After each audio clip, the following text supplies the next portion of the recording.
Hello everyone, this is the Vortex Chicken and welcome back to Explosive Bunnies. So this is a challenge playthrough that I've been working on for quite a while. Um, the rules are pretty simple. No crafting, so I can't take anything out of the crafting interface.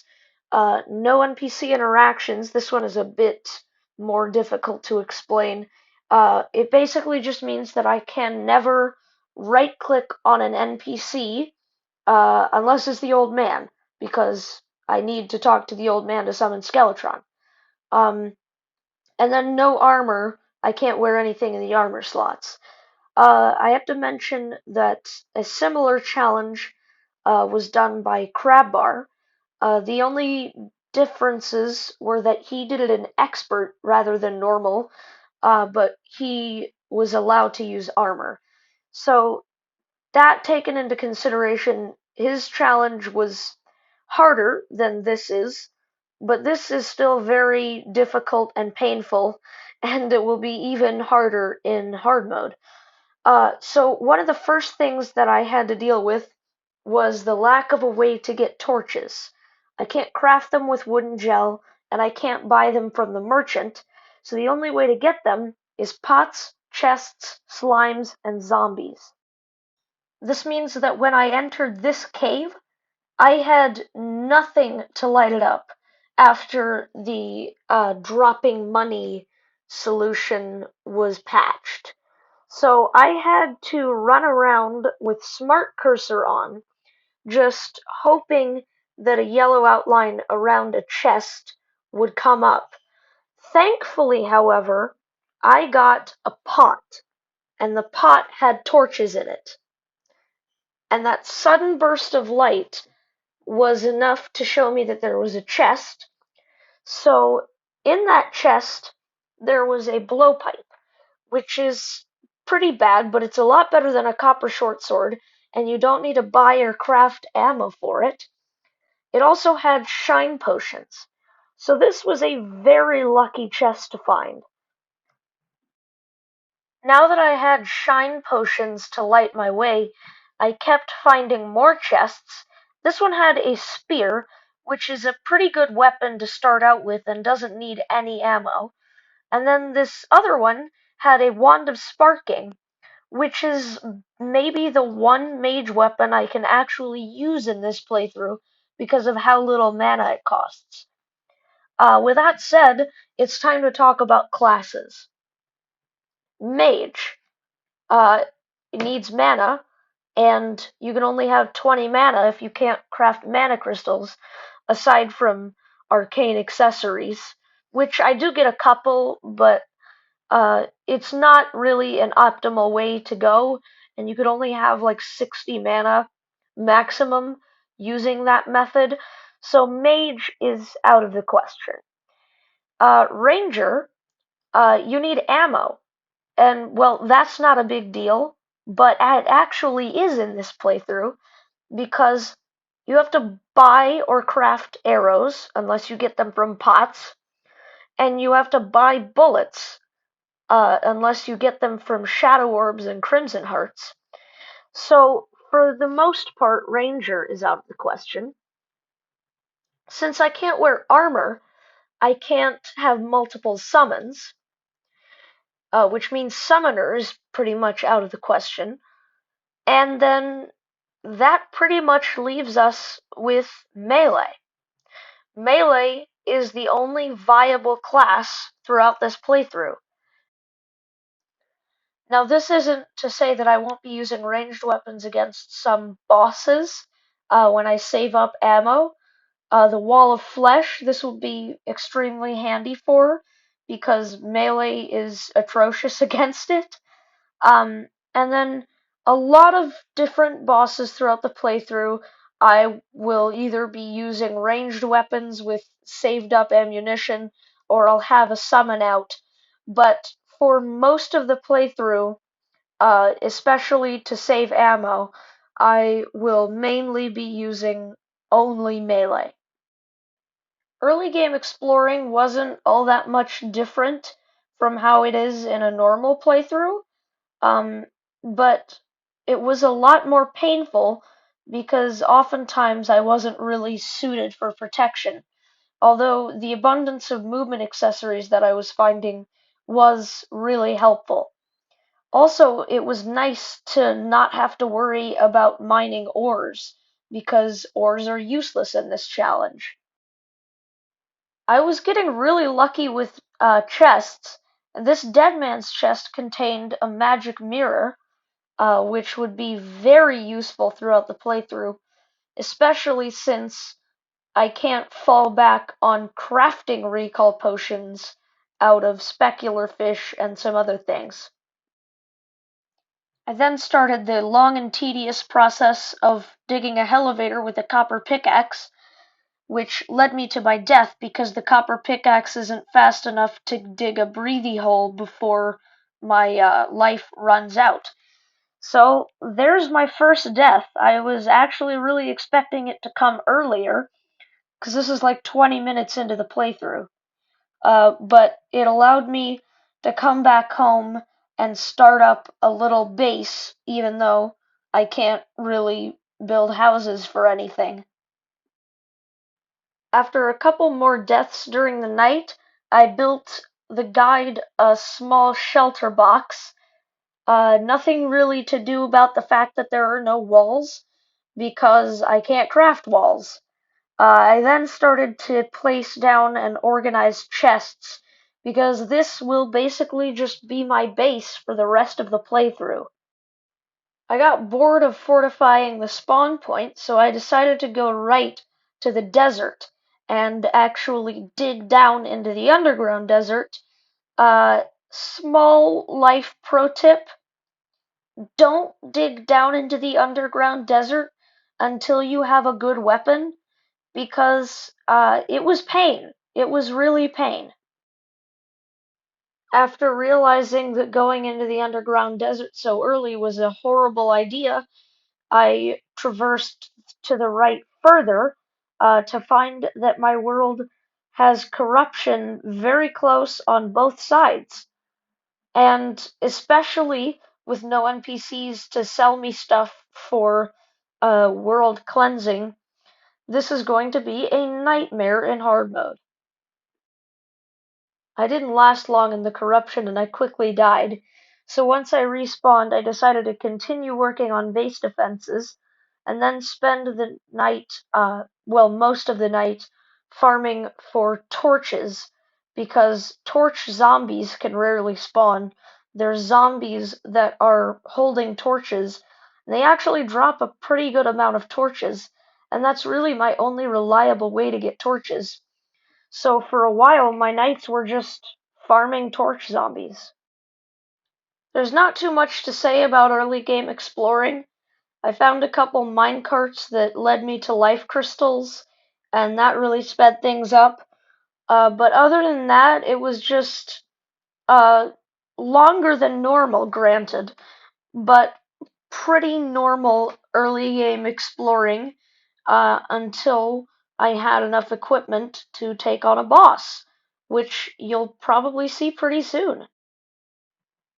Finding good accessories like the Lucky Horseshoe also helped a lot, and it was actually a lot less painful very early in the game than I expected, because farming for torches in the night, I never really had to worry about not having them, and my weapons were good enough at least to hold off most enemies, even though they are just starter weapons from wooden chests. The Wand of Sparking has a perk that it provides light even underwater, and I was strong enough to hold enemies off for a little while when I made a quick loot run through the underground desert, which actually provided me with some pretty useful items, like not one but two snake charmer's flutes from chests right next to each other. But the snake charmer's flute, in all seriousness, did come in very handy uh, throughout the early game, because I didn't have to buy rope. Now, unfortunately, between the last clip and the clip you're seeing now, some footage did corrupt, which is why you'll notice I do have a mace now, and some other things like the magic conch. Um, but I promise I didn't cheat anything in, and I don't really end up using anything that I got during the recording that got corrupted all that much in the grand scheme of things. So I hope you can forgive me. The good news is that I was finding life crystals very quickly now, and I was already up to 280 health by this point, which by my standard in normal mode is a surplus for the first few bosses, uh, up to Skeletron. You don't really need to get that much health until Wall of Flesh in normal mode. Now, normally you wouldn't think of getting a web slinger, but this is one of the most critical finds of the entirety of the playthrough. Because not only did this chest contain pretty much the only hook I can get at this stage, but it also had gravitation potions in it. Now that I had a grappling mechanism, exploring was even faster, and I kept finding life crystals and even gravitation potions, which are going to come in very handy very soon. After finding yet another life crystal, I decided to use a teleportation potion, which is actually one of my favorite things to do in Terraria, because you're basically just playing the lottery. You never know where it's going to take you and what you're going to find there. This one put me straight under the jungle temple, which is actually very useful because now I won't have to spend hours in hard mode looking for it with a copper pickaxe. So I am really thankful that I found this with a teleportation potion rather than having to undergo that torture. Once back home, I decided to use a gravitation potion and explore the skies to find some good loot in Sky Island chests, like a potential Star Fury or a pair of fledgling wings. The first floating island I found gave me those wings. Sadly, in the second chest, I just got a duplicate pair of wings. The third one, however, granted me a shiny red balloon, which came in very useful later in the playthrough. It wasn't, however, as useful as you would think, because I can't combine it into a cloud in a balloon or any other jump balloon item. In the fourth chest, I got yet another balloon. The game just really didn't want to give me a Star Fury. That is until at the end of my final gravitation potion, the fifth chest rewarded me with the Star Fury. This weapon, which is arguably, depending on what scenario you're using it in, the best sword pre-hard mode, is by far enough to take down the Eye of Cthulhu, which I will be doing very soon. I did a little bit of jungle exploration to no avail, and then I decided that it was time to take on the Eye of Cthulhu. There's nothing I can get out of this boss because everything it drops is just for crafting in normal mode.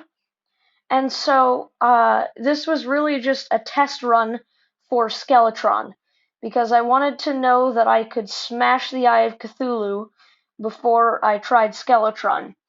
Now, as you'll see, because there's no boss health bar, this was recorded a while ago, before I really knew how flipping easy normal mode Skeletron is.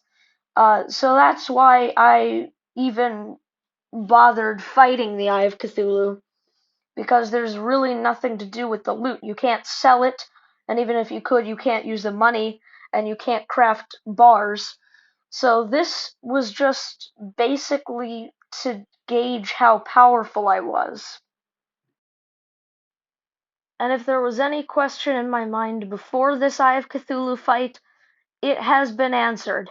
Yes, I am ready to take on Skeletron. So I know this is a weird jump cut, a random eater of worlds that's already mostly dead. But I was smashing shadow orbs because I just wanted to get that out of the way and I wanted their loot. Um, and I wasn't keeping track, so an eater of worlds spawned, and I did beat it, and it was a pretty boring fight. But since it was a boss fight, I feel obligated to show the end of it, so here it is. So here are the final seconds of that accidental Eater of Worlds fight.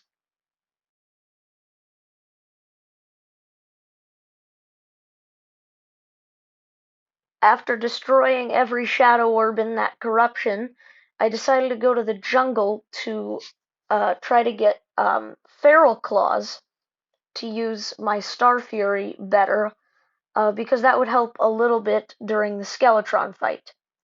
But what I ended up getting was better. Using the boomstick against Skeletron never really occurred to me until I found it, but since it had such a good modifier, I decided that I would use it with the bullets that I got from all the shadow orbs. And in case you're wondering, I did end up getting those feral claws and they came in very useful later on. Also, if I don't mention these Arcane Hermes boots that I just got, somebody is going to mention the fact that I sometimes have 40 mana in the comment section. So I'm just going to avoid that. If I ever have 40 mana, it's either because of the Arcane Hermes boots or because of the Band of Star Power if I ever have that equipped. After that, I made my way to the dungeon and used platforms that I collected from inside underground houses to make a small arena for Skeletron. This is unfortunately the only way that I can get platforms this early on, so I'm pretty much forced to not make big arenas for anything. Once night fell, I summoned Skeletron and began to attack it with my boomstick and the 400 bullets that I got from 4 muskets from shadow orbs. I was actually pretty lucky to get this many bullets, but it didn't really matter because if I hadn't gotten them, I would just be using Star Fury and the Ball of Hurt, and it wouldn't be a problem. But the boomstick does speed it up quite a bit. I find Skeletron to be pretty easy in all difficulties, but especially in normal mode. This thing can barely deal any damage, and you don't even need to kill the hands. There's actually not really much to gain from killing the hands, unless you have an arena like mine that's so small that you can't be constantly running side to side. In expert mode, once the hands are defeated, the head will begin to shoot homing skulls, which are pretty hard to dodge if you don't know how to. But in normal mode, it kinda just sits there and does nothing, and just lets you kill it. This boss really needs a buff. It didn't take long for Skeletron to fall, and of course he didn't drop anything good, because the Book of Skulls is a very low chance in normal mode, and the Chippy's Couch is always a super low chance. But I'm kind of upset that I didn't get Chippy's Couch. As I entered the dungeon, there weren't many things I was looking for. Really all I wanted was a shadow key. As soon as said shadow key was obtained, I was right out of the dungeon because the dungeon is no place for someone as underpowered as I am, especially with no armor. After getting a few more life crystals, I made my way to the underworld, where I found a Hellwing bow in my very first shadow chest. I had saved up enough wooden arrows from pots, chests, and zombies to use this weapon effectively against the wall of flesh, and it would sure come in handy. I also began preparations on a hell bridge to fight the wall of flesh. After finishing arena preparations and finding my last life crystal, there was nothing to do except summon and fight the wall of flesh. Now there is one thing that I need to clear up. I am allowed to make a house in the underworld to move the guide in case I need to summon the Wall of Flesh manually. Now, I did get the guide Voodoo Doll eventually, so there was actually no reason to do this, but it was good to have the backup plan. Anyway, with that out of the way, just sit back, relax, and enjoy this very tense Wall of Flesh fight that was way more tense than it needed to be.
And as the Wall of Flesh is defeated, the world enters hard mode, so you can expect part 2 maybe sometime.